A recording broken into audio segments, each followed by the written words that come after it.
আজকে হঠাৎ করে কোনো পরিকল্পনা ছাড়াই হুট করে আমি চলে আসলাম খাগড়াছড়ি। এটা হচ্ছে খাগড়াছড়ি শাপলা চত্বর। আজকে আমি প্রথমবারের মতো খাগড়াছড়ি আসলাম। হুট করে সকাল 10টায় পরিকল্পনা যে খাগড়াছড়ি যাব, বাসা থেকে বের হয়ে গেলাম ব্যাগটেক নিয়ে। তারপর অক্সিজেন কাউন্টার থেকে খাগড়াছড়িগামী বাসে করে চলে আসি খাগড়াছড়ি। রাস্তায় জ্যাম থাকার কারণে আমার প্রায় খাগড়াছড়ি পৌঁছাতে বিকাল 3টা বেজে যায়, যার জন্য খাগড়াছড়ি আলুটিলার পর্যটন কেন্দ্র ঘোরাঘুরি ছাড়া আমি আর অন্য স্পটগুলোতে যেতে পারিনি। যাই হোক, কি আর করার।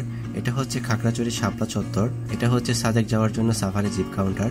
এখানে দেখুন সাজেক যাওয়া আসা সহ খাগড়াছড়ির বিভিন্ন পর্যটন কেন্দ্রে ঘোরার জন্য মালিক সমিতির পক্ষ থেকে নির্ধারিত ভাড়ার পরিমাণ লিখা আছে, যার জন্য আসলে পর্যটকের কাছ থেকে বাড়তি ভাড়া নেওয়ার কোনো সুযোগ নেই। খাগড়াছড়ির পাহাড়ি রাস্তাগুলো অনেক সুন্দর। আমি এখন আলুটিলা পর্যটন কেন্দ্র থেকে খাগড়াছড়ি শাপলা চত্বর যাচ্ছি চট্টগ্রামগামী ক্লোজ ডোর বাসে ওঠার জন্য।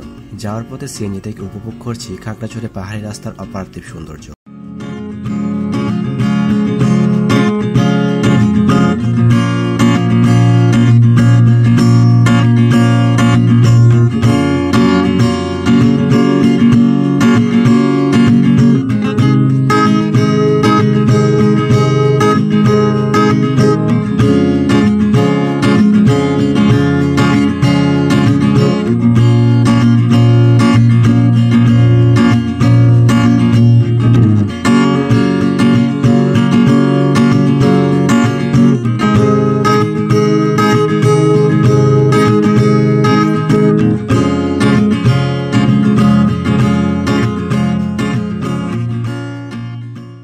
খাগড়াছড়ি শাপলা চত্বর থেকে শান্তি পরিবহনের বাসে করে আবারও রওনা দিলাম চট্টগ্রামের উদ্দেশ্যে। প্রায় 3 থেকে 4 ঘন্টা জার্নি করার পরে খাগড়াছড়ি শহরটা ঘোরার জন্য আমার কাছে শুধু 1 ঘন্টা সময় ছিল।